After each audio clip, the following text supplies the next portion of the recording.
Hello, everyone. Welcome back to another episode of the Life by Design podcast. On this week's episode, I talk with four of my closest mates, Janoah, Rory, Dave, and Evan, on all things the modern day man. Expect to learn about being the provider, the shame that many men carry, boundaries, why men need men, the world of dating, and much, much more. Enjoy the episode. Now, guys, before we start this week's episode of the podcast, I want to talk to you about the Life by Design Mastermind.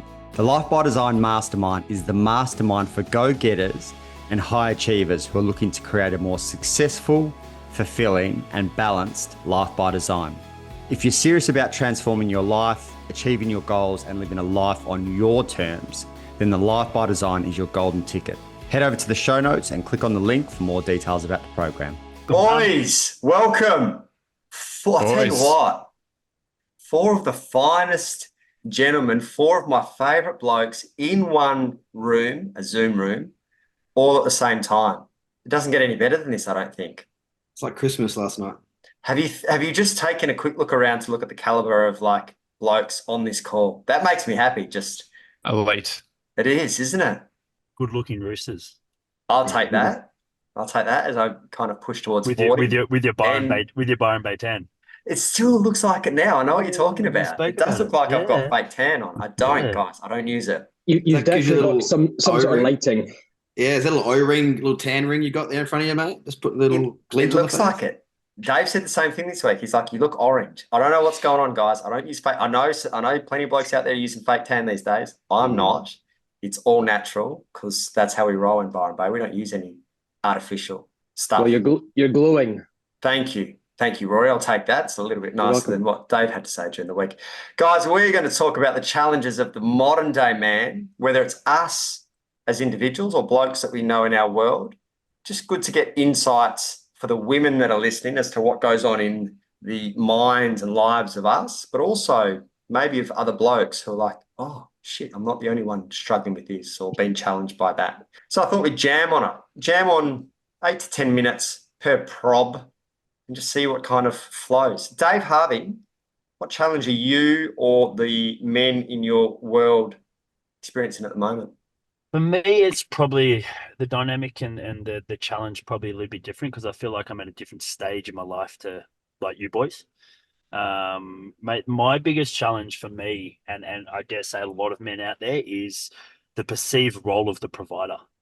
That we have to constantly provide for our kids, for our wife, and not only show up on a monetary level, but also show up on obviously like a parenting level for me with 3 kids, and then show up as the face of a business, whether it be, you whether it's be an online business, so most of you guys there, whether it be, your breathwork business, Roy, or myself in, the fortitude strength, it's to show up and be the face and putting these various almost masks. You boys speak about masks a fair bit, but almost putting these various masks on and trying to morph into different roles, especially as a dad, and always having to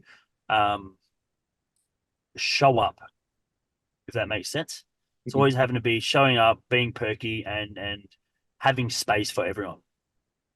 And so is this something that you're, in terms of like your dynamic with your partner, is this something that you feel like she puts pressure on, or is this something you've sort of just taken on yourself as like, this is what I feel I need to be as a man? Or is it like pressure from her, or have you taken it on yourself as this, like, I need to be doing everything?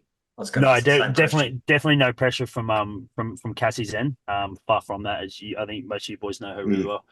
So definitely zero pressure from there. More so, pressure from myself to be that typical father figure, that typical male, that provider. Where, I don't want my wife to work. I want her to be with the kids, and I want her to evolve as as a parent, and for me to be there as well. And it does build its internal pressures, but definitely from within, and maybe a little bit from past experiences, if that makes sense. Seeing my grandmother not working, my grandfather working, being the provider, My dad working his backside off, albeit, split with my mum.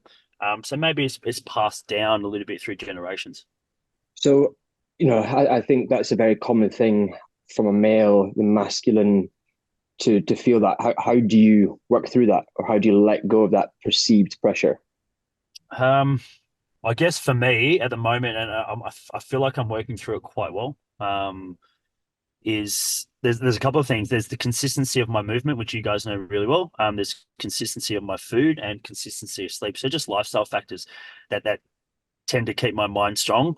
Mate, the biggest one is seeing my kids. Like, if there's men out there that have kids and being the provider, like you can work. I saw a really good, and it resonated, and it doesn't really resonate with my lifestyle just because I'm home during the day and I'm away in early mornings and whatnot. But it was an Instagram reel where the dad he's questioning his, I wouldn't say he's questioning his belonging on earth. It's just questioning his lifestyle and being the provider.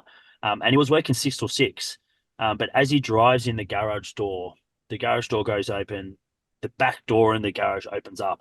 And he's like, it doesn't matter how hard of a day I had, I need being the provider for my family. It's like coming home to this, and his 6-year-old daughter pops out the door, and just like this massive smile on her face, and she doesn't care where he's been, what he's doing. It's just like as long as he's coming home every day. So me coming home to my kids and seeing their reaction when I come home, almost rams home the challenges of being the provider. For me, are worth it every single day.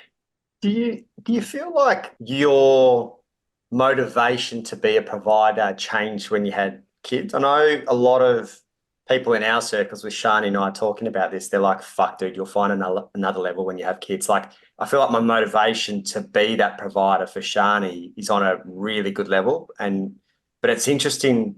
People say, mate, wait till you have kids. You'll find a new level. Was there something that kind of flipped within you with that provider role when you had kids, if you can kind of remember back? Mate, 100%. Like, pre-kids, I was probably pre-kids, pre-business, like even pre-kids, mate. I was training a couple of times a day. I'd go home, have a 3 o'clock nap. I'd play Xbox. I'd, go to footy training, go to the fridge, do whatever I want. Like, time was my essence. And money wasn't really a factor. It was more like, as an accessory. But as soon as we had Callie, which was, 2017, that kind of flipped on its head. And this people talk to you about love, and you love your wife, and you love your wife, and you love your pets, and you love your mum, and you love your dad, and your brothers and sisters. But literally nothing compares to another kid comes out. Your kid arrives in the world, and you're like, holy shit, like this is what love is. And then there wasn't a specific time, but it was almost just like a continuation, a continual growth. And I guess maybe COVID was a big one for us. Was like, all right, I've got kids now. The world's changed. The business dynamics is different. For me to maintain this lifestyle, I need to make sure that I do work harder and I do provide and albeit whilst not trying to give up the lifestyle we have. And Blakey, you're big on this in Life by Design. It's I try to balance it out that I can provide but still be there day in, day out for my kids. And it's been 6.5 years now where that switch has probably flicked, but I've been able to see them grow up like throughout the day. And as each kid comes along, you think, you can't do more, or you can't love another kid more than you love your first one, but it's exactly the same. And 3 kids now, it's like, all right, so I've got 3 kids now, I've got 3 mouths to feed. What can we do to make sure that their life is better than our life, because our life was better than our parents' life, and so on and so on. What I'd like to add on to that, Dave, is that you're really aware of the challenges that you're facing around it, the perception of it. You've got systems in place to help you move through it so that you can be that person and be the father, be the man that you want to be. What's the internal struggle or the challenges that you may face in this challenge that you're facing? So like, what thoughts do you notice? Any patterns that come back up that you really have to be aware of and move through? It's more like there's a few patterns that do pop up, but there's a bit of relationship with money, which is still floating around there, and that plays into a role in the fear of, I need to be the provider, but what happens if I don't provide? What happens if I can't provide? What happens if that money can't flow as easily as what it was? And what happens if I can't give my kids the lifestyle that we've began to grow? And a lot of fear, like a little bit of fear, has crept in there, and not embarrassed to say it, probably, quite heavily in the last 3 to 6 months. I reached out to Blakey probably about 6 months ago now, where I was probably at my lowest point ever, like literally at my lowest point ever. Questioning my belonging on this, on planet Earth. And that was a really low point. And the challenges are that reoccurring fear of not being able to provide. What happens if the business goes down? I can't provide for my kids, and not giving them what we think they need. So that's probably the main challenge. And you know what? That's probably the most reoccurring thought, reoccurring fear that I haven't mastered yet. All the other ones I seem to have, mastered pretty well, but that's the one that keeps popping up, that I'm finding really, it's almost thoughts of the unknown. And can you channel that fear into drive, or do you channel that fear into drive and ambition? Yes, I can. I think it can be done for most people. I do have a tattoo on my back that says "Feel the fear, but do it anyway." Something that I actually need to look a little bit more on that, because it is on the back of me and I don't see it and I don't remind myself. So that's something I probably need to dip into a little bit more and use that and find that that element of consistency in other aspects of my life that will lead to all my pillars coming together. Well, don't be afraid to get the same thing tattooed twice. I have love tattooed twice of me, so get it on your arm if you like. I got it in English. It's in Portuguese, so I'll have to get it in English. I like it. Rory, was there any reason you decided to get it twice? Well, one is on the back of my leg, so I can't really see it. And then the other one is kind of on my arm, so I see it a little bit more. But I guess, I could probably talk about it for quite a while, but very simply, I think love for me is the strongest emotion. And I try to remind myself to lead with love and compassion as opposed to anger, negativity, and aggression. I think leading with love and compassion will take you down a positive path as opposed to the more toxic, negative path. So yeah, love is a strong part of life. I love that, brother. Talking of love, what challenges are you or the men in your world facing at the moment? Yeah, well, boys, I just want to first say sorry for looking so disheveled. I've just finished a run. And I think what I've just written down here as my biggest challenge kind of goes quite well with trying to fit everything in. Blakey, you probably know what I'm going to say here, but it's all about your biggest challenges: balance, sacrifice, temptation, goals, boundaries. I feel like there's so many exciting things happening in my life that I want to do, but it's so hard to do everything, and I cannot do everything. And I've been trying to work on boundaries probably now for 2 years, with all you boys, for quite a while. But just for example, I wanted to watch the AFL game last night. That finished quite late. Therefore, I wanted to have a decent sleep because I knew I had to run 30K. Therefore, I had slept in longer than I usually would. I had to eat because I had to get fuel in. Then I had to let that digest. Then I had to go to the toilet. Then I could get my run in. But then obviously that got me right up to 11 o'clock. Then I have to not have to. Then I, very grateful to jump on this chit chat with you boys. And then after this, then go for lunch, with some friends. So it's just trying to, I find it challenging, the balance of life. And I often burn myself out and find it challenging to give my best to my clients, my patients, my friends, when I just feel like I can hardly show up for myself. What's your biggest fear in saying no? My biggest fear in saying no is that I don't want to, because I enjoy these things. I get so much happiness out of the things that I do. And I feel like I'm fairly strong-willed to say no to things that I don't value. But the beautiful thing and the really exciting thing and the grateful thing, I have so many interests. I want to watch AFL last night. I want to have this conversation with you boys. Like I felt fired up, for 3 hours running, looking forward to chatting to you guys and connecting again. So, then the lunch, with Paddy, so I've not seen Paddy for ages. So, I'm not going to miss that. And then obviously it's Friday, so I've got to work. I still got to do the emails. I still got to, reply and do all the rest of it. So I don't know if there's a fear. Maybe it's missing out. Maybe it's not being involved. Maybe it's not being accepted.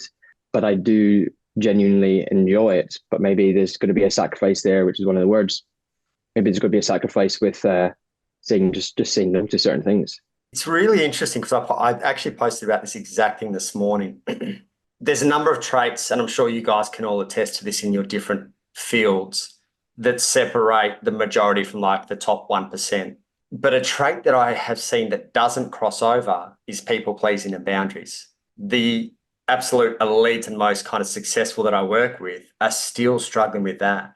And there's, again, to kind of reiterate what I said, like those that are, average, below average, however you kind of want to classify it, they have a certain bunch of behaviors, traits, beliefs, etc., that doesn't exist at the top end. But these two that you're talking of, boundaries, inability to say no, crossover, and there's no correlation, which is really, at least in my experience from a coaching point of view, no correlation between the two, which is really interesting to hear you say that. I do feel, having kind of spent a fair bit of time with you boys, that Rory, you and Dave are similar in this path. And obviously Dave's got a slightly kind of different situation now with 3 kids, but it is interesting watching you two at elite level in terms of the way that you do life, the stress, the strain and the stretch that this causes the two of you as an observer. And I think Spargs, to be fair, you probably used to struggle with it. I as an observer of your world, I don't see it as much as I used to, and as much as I said in these boys' lives. But it's really interesting that, again, Rory, no matter how much your evolution and your growth and your leveling up, without conquering that kind of people pleasing or that boundaries or that inability to say no, that can kind of just continue to follow you wherever you go as well. Well, I also think it's just, I live a very different life to many. I try to compete in these ultra marathons around the world, which requires a lot of training, a lot of sacrifice, a lot of dedication. I'm a breathwork coach. I don't really know many people that do that, especially in Sydney or Australia, working with the clients and the patients that I work with. So no one really gets it. No one really understands. So it gets quite lonely as well. So, last night people were like, oh, just stay out, you're fine. Like, you can run far. So I don't find it fucking easy. Like, it's an absolute punish. I cried twice out there today. It's and it's just a lonely journey at times that I'm still trying to navigate. So obviously, as someone who is super driven to be at their best as you are, just posing the question of, have you, and you said you're able to say no to things that you don't value. Have you considered the prospect of what saying no to things that you do value could do to how much higher you could achieve in, say, the remainder of the things that you do value, in terms of delaying the enjoyment of maybe one thing to fucking propel you in other ways, and knowing the impact that the anxiety around not being able to show up properly, or, I'm not sure what goes on in your internal dialogue around how you mentioned it before about, you're not able to give your best to a lot of your clients, and that's something that challenges you.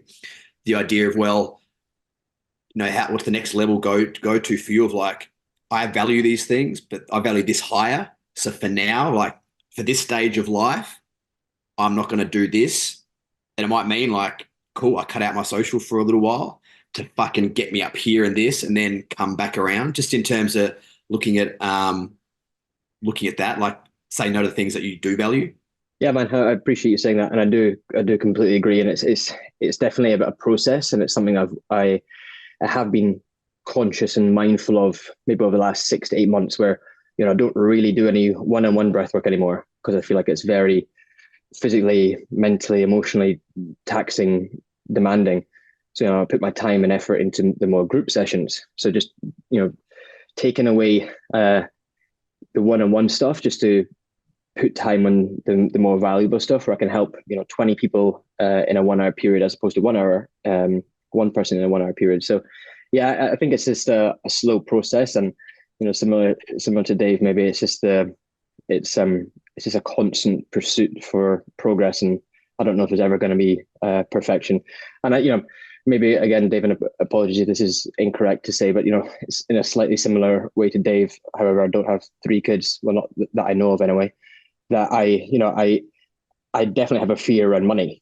So I think a lot of the time I'll say yes to jobs, or to whatever it may be, because I know it's going to pay. And I'm like, I don't know when my next paycheck is. None of us here have a 9 to 5, right? Where we don't have a salary that comes in every month. So whatever I make this week, I might make nothing next week. So it's there's definitely a bit of fear there. But then I know Blake or Janoah or one of you is probably going to say, well, why don't you try and do something that's more sustainable? And you have the more weekly, monthly cash flow, which I think may come in time. We shall see. I can empathise with also speaking to both you and Dave around that provider money piece. Being someone who is totally independent, no partner, no kids, I still have this fear of being able to provide and putting myself in the position before I even consider going down that path. So it's absolutely shared, just to, like, from someone who's in a totally different position, especially to you, Dave, but similar to you, Rory, in terms of there's this, I think, and I'd argue, having spoken with both Blake and obviously Blake coming into the fatherhood realm soon, and you in your life, Dave, it's a shared thing. We all have this underlying, like, almost fear of, like, is it enough, and can I maintain it for what I want to create and provide for ourselves and our partners and our friends and our family. So I think it's something that we all share, but no matter what stage you're in, I would say. Yeah, I appreciate that, boys. Thank you for the chat. Sparks, what's the biggest challenge for you or the men in your world, my friend? Yeah, first I just want to acknowledge, Rory, deeply resonate with that fear of money and fear of being able to provide that kind of thing. And as a business owner, you're just faced with constant unknown, and you're doing your best to deal with it, which ties me into my challenge, or what I'm noticing in a lot of clients who are coming to me, is that us guys, we have this tendency to shut down and isolate when things get a bit hard, when we're going through something. So for me, this is something that I've been really poor at in the past. I'm getting much better now in my relationship, but I'm just noticing times when we're faced with an internal challenge, we're faced with a bit of hardship, we're going through something, there's a tendency for us to go inwards, shut down and isolate. And I'm noticing this a lot. I've noticed a lot of this myself. Some of you guys are aware of it. When I do that, I lose presence and I go in my head and I just start going off into another stratosphere, thinking I can deal with it up there, which never works.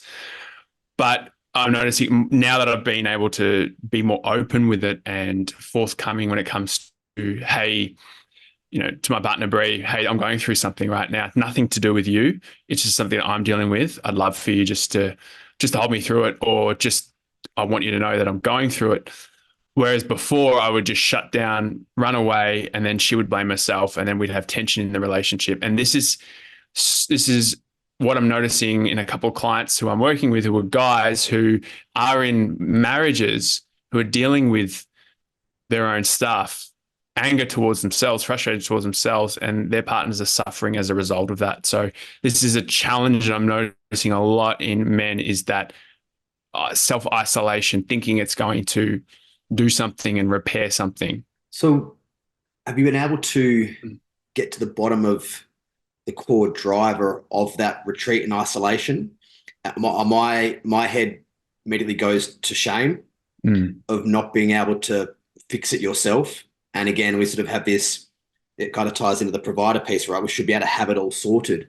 And then that shame of, like, you want to be that guy that comes to his partner to be like, I'm not okay, feeling like we need to be the ones who are always okay. Have you noticed any other, like, core themes or drivers that you feel are bringing us to that retreat and isolation?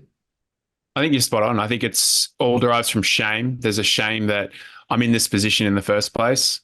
There's shame that I'm unable to deal with it. There's a shame that it's affecting me so much. And there's a shame that I don't want to get my partner involved because I don't want her to mother me. I don't want her to be that savior for me. I should be able to do it myself. I'm a responsible adult male, right? This is my job. I'm supposed to be strong. I'm supposed to be the leader. But now look at me, I'm struggling. And there's a lot of shame in that. And there's a lot of fear of judgment that, hey, I'm maybe not the man that you want me to be, or that I'm supposed to be, right? So all those thoughts that come up. With Sparks, if you don't mind me asking, with your partner or with any of the husbands that you work with, any of their relationships, when you go to your partner and you say that, you're vulnerable, you're open, you're honest, and you say, not feeling myself, stuff going on, nothing to do with you, you're safe, we are secure. but I don't feel good. How do the partners then show up? Yeah, great question, because how they show up 99, if not 100% of the time, is deep compassion, deep care and compassion, right? So when we are able to be strong enough and courageous enough to go, hey, I'm not going well. This is what's going on for me, and I'm working through it. Just wanting to let you know, instant compassion from our partners. And I've noticed that when the guys who are in these marriages, the moment they open up and just say, hey, this is nothing to do with us, nothing to do with you. This is me. I'm going through something. I'm hurting. I'm in pain, but I'm wanting to work through it. Instant compassion from their partner, because there's transparency. There's an increase in trust, and it's not about them, right? So they can start and be in their feminine and hold us through it. So it's a great question. When we are courageous enough to be honest, instant compassion, there's instant care and nurturing from these beautiful people that we're with. Yeah, I think that's amazing. I think, or what would you say? What do you think if the male said that to the female, and then the female said, almost got nervous, scared, anxious that there's something wrong with the relationship, and then they started to blame themselves? How does that then show up? Because I feel like that has happened. Yeah. That says more about her, about what hasn't she worked through herself.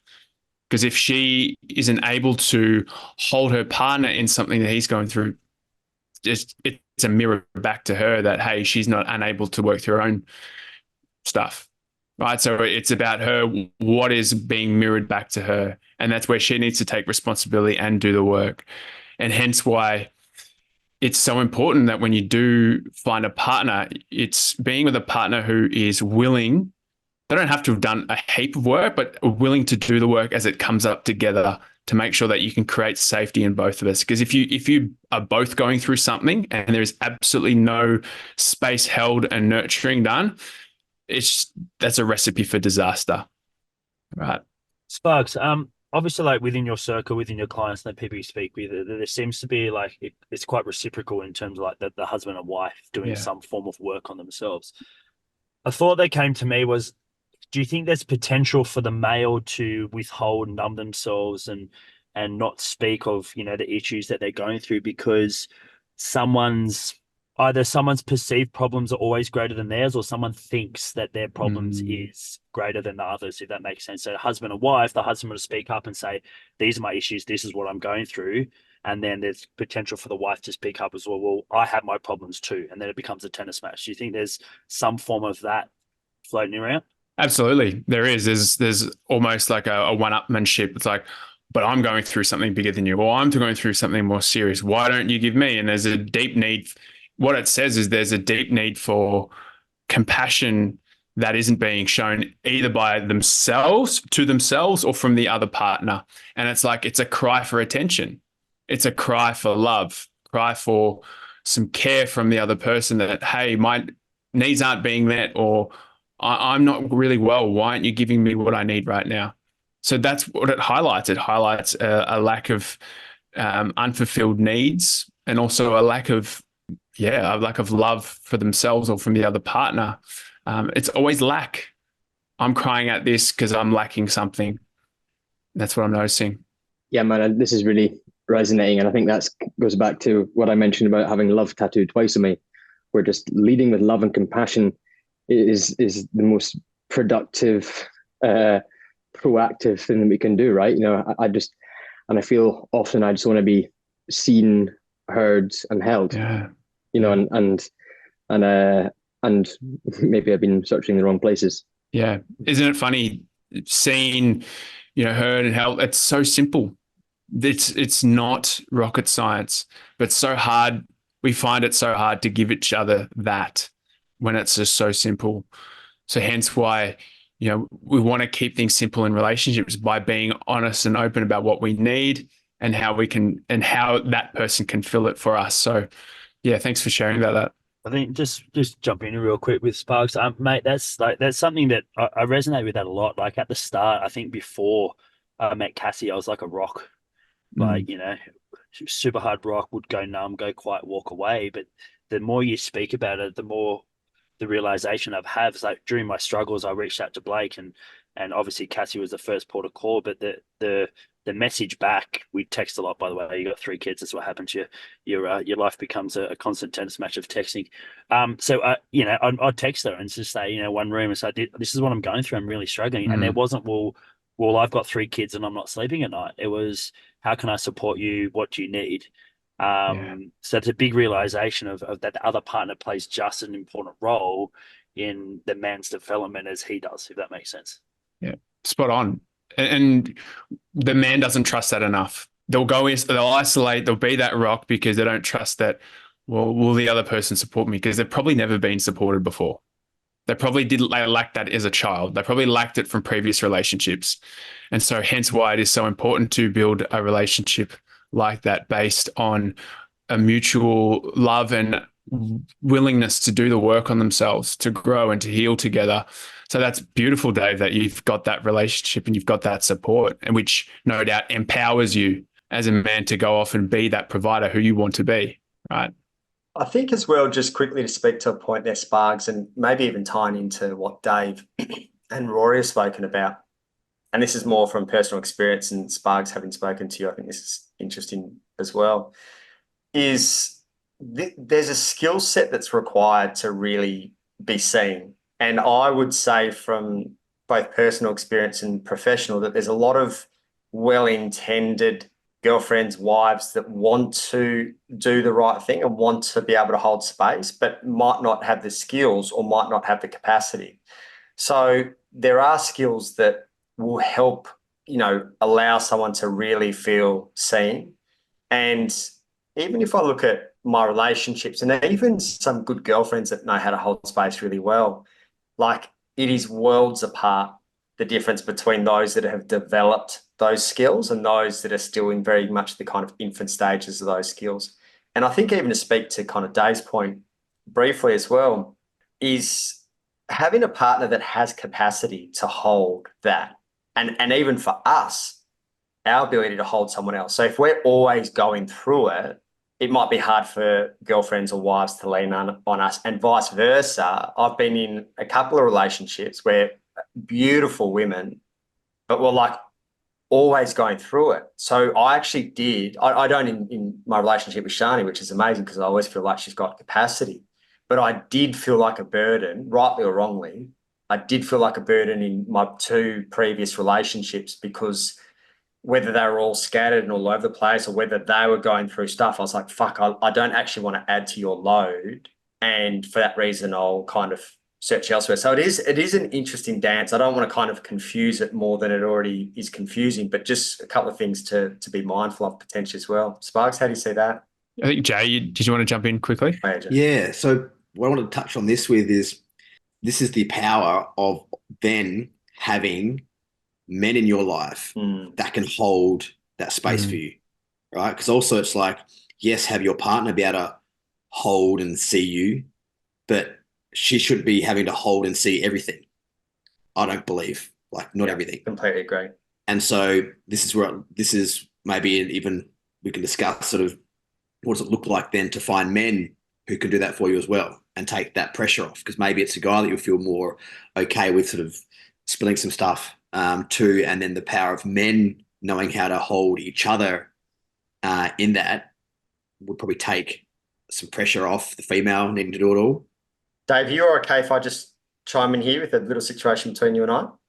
Yeah, go nuts. Yeah, I think this is, Dave could probably speak to this quite well because I think, at different times he has probably, and I won't kind of put words into Dave's mouth, let him speak to it, but at times he's probably been quite heavily reliant on Cass, who can fucking hold the earth and holds it very well. But I've also spoken to him at different times about reaching out to me, and obviously, you guys are there as well, especially when it was on, when we had momentum. But Dave, do you feel that's been a pattern of yours previously where you might not have had kind of spread the load too far and wide? Yeah, I think so. I think that's the relationship Cassie and I have, is that I'm her not punching bag but you kind of get the gist. Like I take the load of her issues and vice versa. And I feel like it almost leans back into that shame. But then finding, like Jay said, finding that group of men, or not even group of men, that one man that you're comfortable showing that shame and that vulnerability to, and that they could hold space. And definitely I did lean into Cats as my port of call and for most things. And when you're under the one roof, it's really important and vital to get an external, not only opinion, but an external support, external understanding. And like we're five men here and from another man. And I believe there's only, well, to be honest, there's probably only about 5 men in my life that would probably resonate. And I dare say 4 of them are in here, and one of them's my best mate. And I feel like, the more we can lean on another male, the better your problems are. Because I know when I lean on Blake, obviously the problems didn't go away, but it was very watered down. Yeah, I appreciate that, Dave. I also think depending on the maturity of the relationship, whether you're married with kids or whether it's a fresh relationship, things change and things differ, and there's more variables taken into consideration.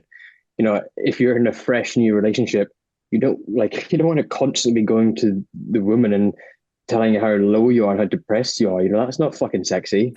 So that's like the time. There's a time to be vulnerable, in my opinion. There's a time to be open, honest, vulnerable, but not every week. And you want to be leaning on the boys. Going down, having a beer, playing tennis, going for a run, whatever it is, and just having a natter, having a chat. Because I don't think the female will find that very sexy if you constantly say that you're feeling shite. I honestly think that's massive. And I completely agree, Rory. And to speak to that as well, in Dave's situation and circumstance, albeit slightly different, my last relationship, and Jay kind of knows a bit about this, I don't think any of you other boys do, but that was a lot of weight on one person, being my ex-girlfriend. And credit to her, she kind of held it as best she could, but I just didn't have the tools or the resources or the people around me at that time to be able to spread the load. And I think I might have even written a post about this recently, but if I was going through a period now, I think between you guys, healers, Shani, like the people that we've got, I've probably got 20 people that I'd feel comfortable voicing that to. So that's 1/20th of the weight that Shani has to carry compared to the ex who I didn't feel comfortable talking to many people in my world. So to Rory's point, to Dave's point, and to Janoah's as well, even if you halved the weight that you put on your partner by having one other person, that is a significant difference. And obviously it's a big part of, the world for all of us, is just to kind of spread that load. And Rory, how old are you? 28, 29? 29. 29. I did a podcast with a guy called Max Dickens ages ago. And one of the things he mentioned is that male friendships over the age of 30 fall off a cliff because you don't have sport. You're starting to lose that by association, in terms of going to school. And, when you start to have a family, you're not going to out pubs and clubs and things as much. So that then becomes another reason for a lot of blokes over the age of 30 to become more isolated and to have less people to talk to. So, Joe and I have spoken about this before, but I love that I've bucked the trend in the last 5 years of going the opposite way to many, where, 5 years ago, I probably could count my male friends on one hand. And now I'm just fucking beaming from ear to ear because, I've got such a good group of mates and just connection first and foremost, but also for just the dance of life to be able to kind of lean on and communicate with.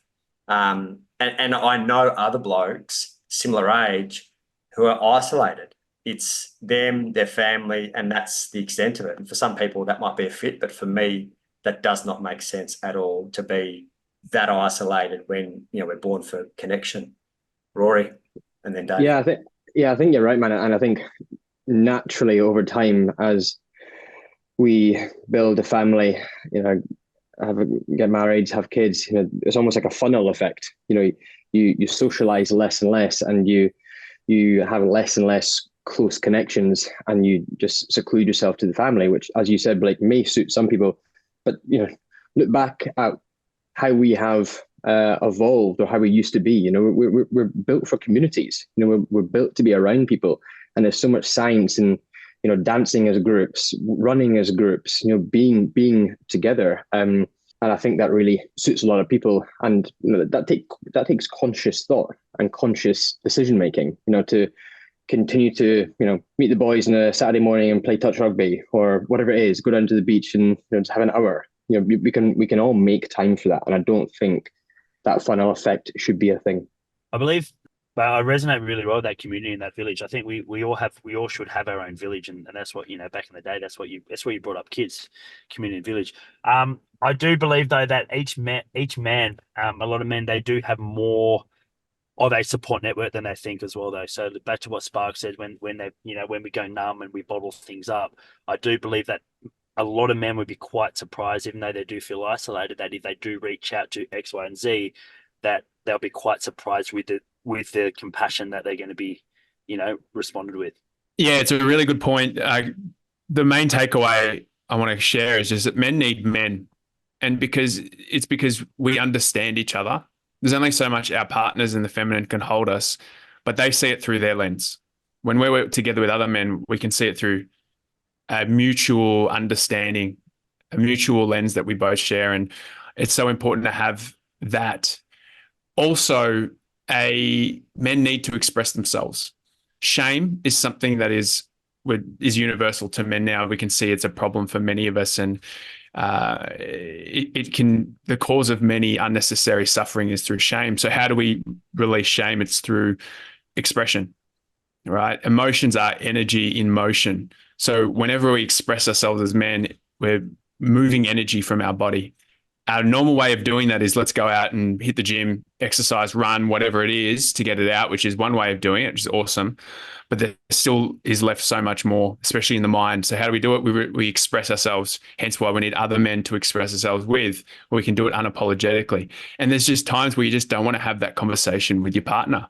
There's times you just want to be fucking raw, masculine, and just unapologetic and not try to be so nurturing. It's just to let all that fucking shit out, right? So that's a way of you releasing. So I just want to end with that, as I know we've taken a bit of time on this bit.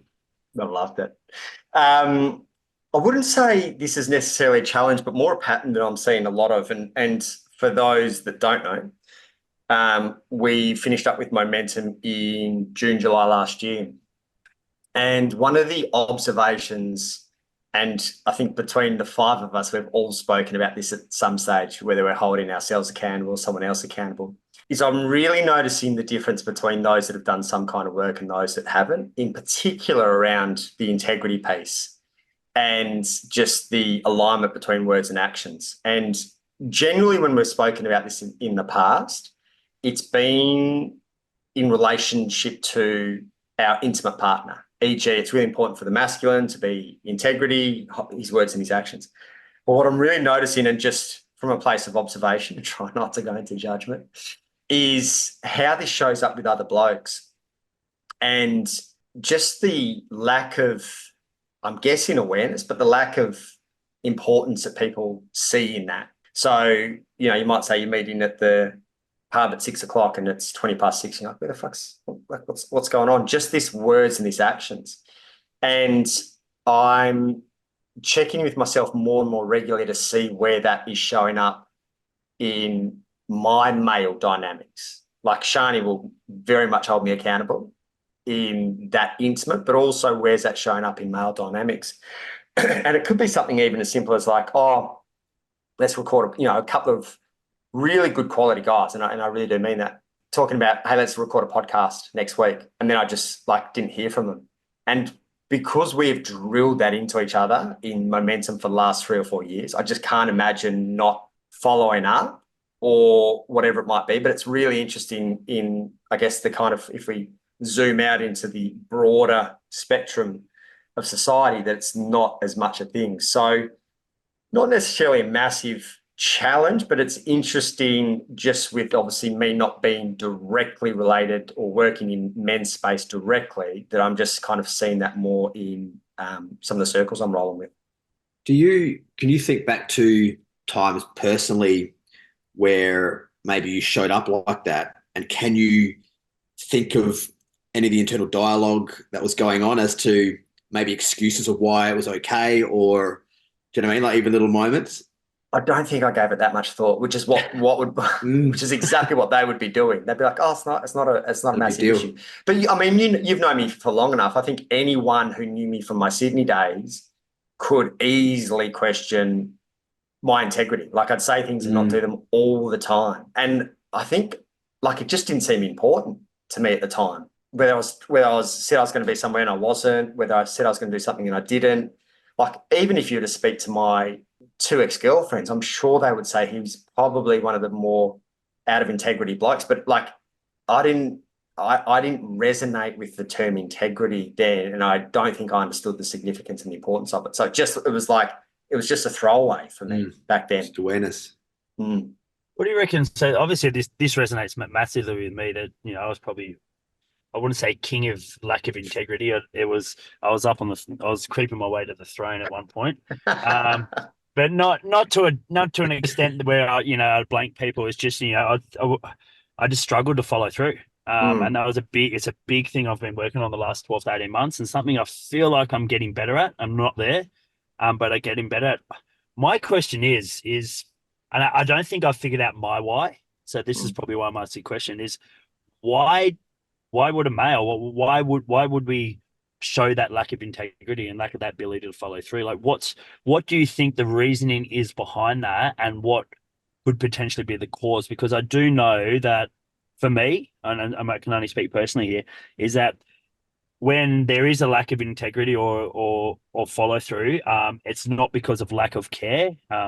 You guys know who I am. I actually couldn't tell you why. It's really interesting. I'd love to hear all you guys why you think you do it. To kind of, I guess, reinforce what I just said to Janoah, when I think about my lack of integrity, it'd be lack of awareness and just a busyness that I didn't prioritize that or didn't see the value in it. But similar to you, Dave, I know you're the most caring person, and I've had a conversation with you about it. I've had a conversation with Rory about it as well. Like I know you two are as caring as each other, and you've both taken it personally when I pulled you guys up on it. And Janoah and I have been pulling each other up on it for years, and Sparks and I have had conversations.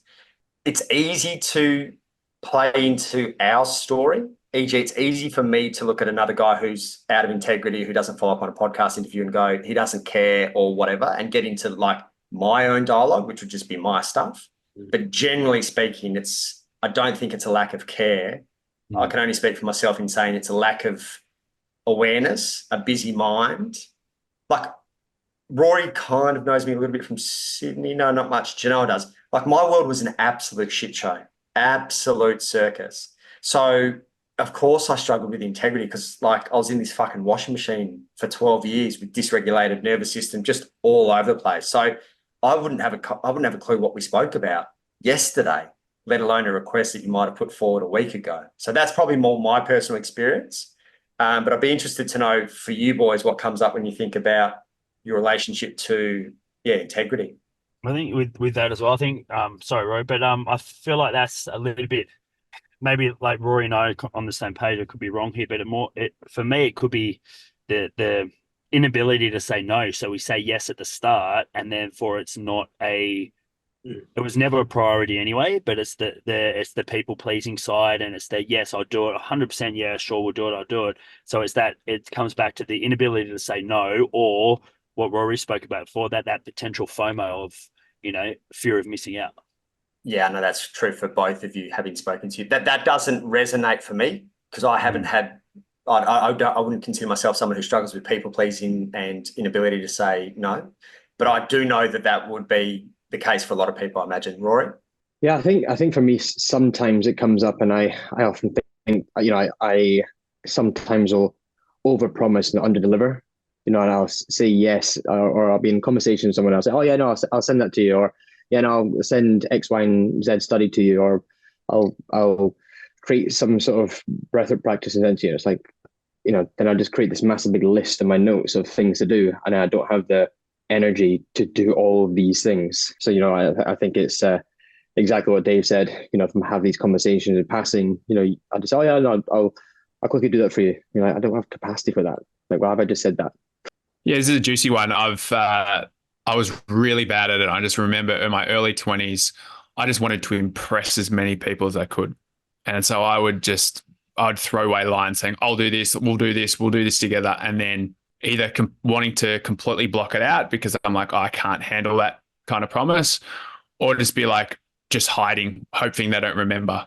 Right. So there would be some behaviors. A lot of it would be people pleasing, again, trying to gain acceptance and approval from other people by being impressive, but also, which obviously is a lack of security in myself and a very low self-esteem, but also it's a lack of self-awareness in terms of we don't understand our future state. Like I would promise things on a Sunday morning, but then not realizing when I go out the night before, and then rock up in the morning and I'm like, I can't do this. I can't get out of bed. Why did I promise that? It's a lack of understanding of what is your actual capacity. And just, again, it comes back to, for me, it was, how can I gain acceptance really quickly from anyone who I want to gain acceptance from? I'm going to make these promises and just hope to God that I can fulfill it. And 95% of the time it didn't. And then there was shame that involved with that, right? And that shame, that circle of shame would just continue and continue and continue. So this is how it showed up for me. And what I want to say as well is that when you start healing that part of you, and integrity was a big part of my growth in the last few years, is that you start to notice a lack of integrity around you more, okay? Because you've really addressed that part of you. And then you actually have a bit more compassion, right, for the other people, because you've been through it. You can recognize in others, but doesn't mean that you have to tolerate it. But there is some compassion there. So thinking back to back in the day when I was out of integrity, so long ago, I can't remember it. Funny bastard. The core drivers for me then, there was several. A big one was anxiety. So the anxiety would become so strong of like having to go and show up for what I said I'd wanted to do. That sometimes hiding was just the easier escape. So when I was younger, I suffered from anxiety, and drinking was a great way for me to overcome the anxiety. So it was a big fear, I believe, around me being like seen, and the fear of me not being necessarily liked, or me not showing up as well as I said I would, or as well as I thought I should or hoped. And so I know anxiety, and even sometimes anxiety, I couldn't even make sense of it. It was just this feeling.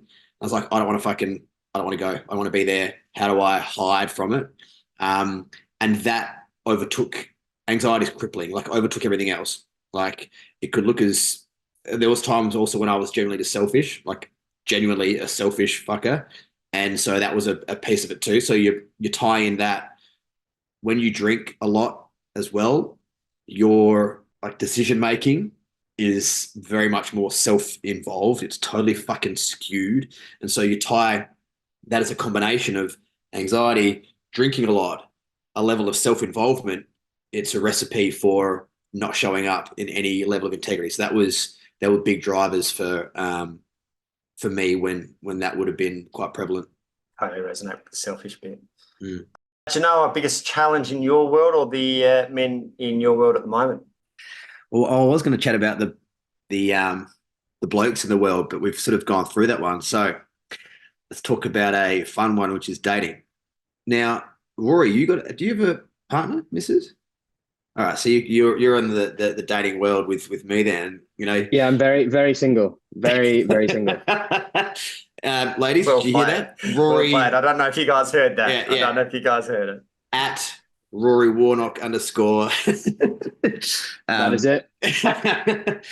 So, challenge in dating is, I feel like in previous years, I was out and about a lot more at night time, and I felt like being out was like if you're out in the town, you're at a bar, that's almost like a green light permission slip to approach, right? That's what it always felt like. It's sort of more of a thing you do. And at the moment, I'm going through a phase where I don't barely go out. Like I'm in bed at 8:00 and I'm enjoying it. I'm super focused on, like, I'm barely drinking, and it's great. And I will still go out, and I'm sure there'll be a phase where I'll get out and about more.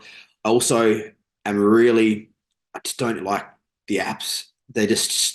I've never found much success. I mean, I've had a few one-nighters from it, and it's something I also don't really enjoy. Like, I hate the chitty chat, and I'm more of an in-person kind of feel. But what I also feel was like bashed out of me over a period of time was from overhearing conversations with women, and this might just be a skewed thing of what I heard around like approaching at places like gym, yoga, that kind of thing. And I was almost like been scared away from doing that. Now, being someone who that's kind of where I'm at. That's where I go to the gym, I do yoga, blah, blah. And so a challenge for me is, where's that line of where is it okay to approach, like at the gym, or do they don't want to fucking speak to you because they're all sweaty and blah, blah. And so this is something that I'm finding challenging with the shift of how I operate, where I spend my time is like, where are the places to approach, where not, how to do it in a cheeky way. Because I feel there's almost been this level of like, almost like a shut offness, like a lot of resting bitch faces and sort of coldness. And it's like, well, is that just how you're sitting? But you're actually waiting for a guy to come up and say, hey, how you going? So I'm finding that is and I especially speak to a lot of guys who are in a similar space who are like, well, I don't want to go out and be out in the piss all the time and blah, blah. And beyond the apps, it's challenging to pick up when approaching is best. So that is a challenge that I face, and I know is shared by a lot of guys in my world. I feel like I will speak up as I am a fellow single man here. What I've found often is I feel like it all comes into EQ. If you're going to the same places at the same time, the coffee shop, the yoga studio, the gym, whatever it may be, and you pass the same people, who have the same routine as you, if you get a little smile or if they kind of give you a bit more attention, there's a bit of a passing chat, then that's a bit of an indicator that there's something here. If they constantly will look at the ground or look away, maybe don't approach them. That's from my understanding anyway. I think it's just an understanding of who's more open to receive as opposed to who's more closed and does not want to receive a conversation, chat, or whatever it may be. But yeah, I know what you mean, man. I think it's a fine line. Personally, I would never approach anyone in the gym. I just think it's quite a vulnerable place for men and women. Often they're not wearing much, and it gives me connotations of a creepy guy, and creepy guys in my mind do that, and none of us here, apart from Blake, are creepy guys. So I am very creepy. I hide it well, but I'm fucking creepy. And it's only because I've got away with a 3-year relationship. I'm creepy, boys. Yeah, There's no doubt about it. There's some shadow here. What's really interesting is Rory's friend Chris Williamson talks about this a lot, and he's done a lot of podcast episodes on this.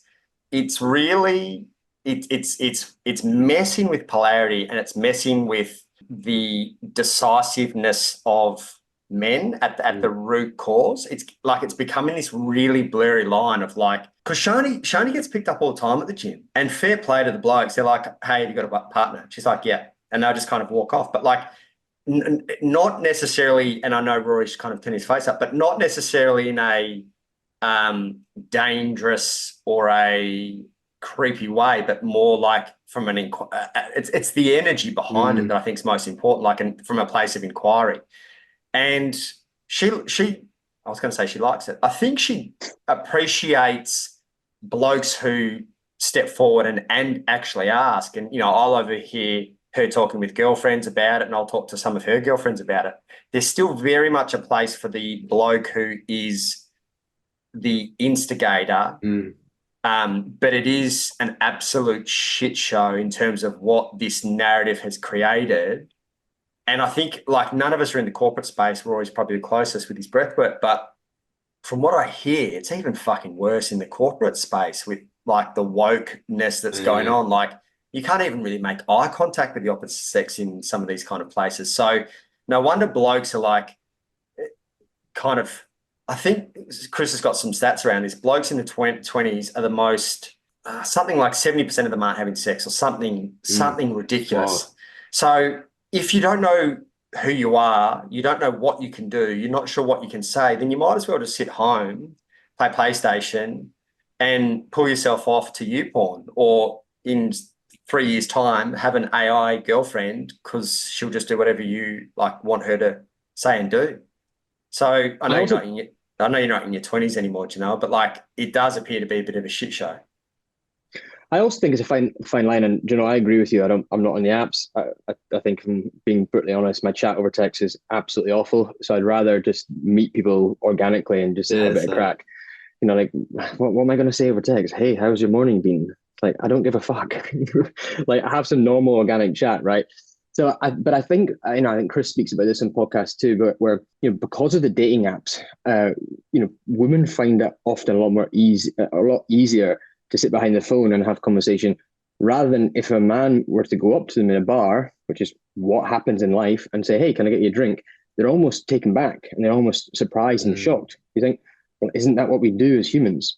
You see someone that you kind of like the look of because that's natural and organic, and you say, hey, can I get you a drink? Or what are you drinking? But I think in the modern world, with all these apps where people can just sit behind and and just have some pretty smelly chat, we've almost become accustomed to that, as opposed to how we should be as humans and just have normal conversation. And I feel it's going to get worse in the sense of men knowing how to fucking show up in real life, right? Like, I think we're sort of on the cusp era of that was how he did things in person, and now it's all Instagram, apps, blah blah. Where we're detraining ourselves as men of how to show up and interact in real life, and so I think it's actually going to be something that is going to become worse. And even then, for the women, how to receive that, because they won't be used to a guy in real life, coming forward and saying something like, "Oh fuck, what do I say back? Do I shut down? And so it's going to be something that I feel is going to become a bigger challenge, in my opinion, moving forward. Yeah, I couldn't agree on that more. With men are just being more detrained, I guess is the word here, and lack the confidence and the skills, and never taught the courage, don't have the rites of passage or something to go and approach approach women, which reflects in their life, where they don't go after what they want because they don't believe they can get it, or there's a big fear around it. And so when it comes back to this dating game, I'm inspired by what you said, Blake, is that Shani appreciates the courage of other guys to take the conversation. So that tells me that there are quality women out there who appreciate men having the courage to strike up a conversation, and they're the ones you want to be talking to, really. I actually appreciate those dudes. As strange as that sounds, like they're the future of blokes who are go-getters for like society. Do you know what I mean? And fuck, mate, have a look at her. Why wouldn't you go and speak to her in the gym and ask if she's single? Like, what kind of bloke doesn't want to go and speak to someone like that in a very healthy way? But they're the blokes that are decisive, that are going to change the world, that are going after what they want. And that looks like a future partner who's an absolute belter in the gym, or that looks like a business or a fucking marathon, whatever it might be. So I appreciate the blokes that are still going and having a crack and are in the arena, and all four of us in some way are in the arena, having a crack at business, having a crack at, life, because there's a lot of fucking blokes in the stands who I don't, kind of want to hear from, who might be trying to give us advice or make judgment of us. But the blokes that I'm interested in are action takers in the arena, having a crack and getting fucking dirty in the process. Here. Lads, I said 50 minutes. It was an hour and 10, but whatever it takes to get the boys together for a good chin wag. Ladies, there's some insights into the minds of some blokes, and fellas, hopefully that can help you kind of normalise what you might be experiencing, going through in your own world. Peace out. Thanks again, boys. Peace. Thanks, boys.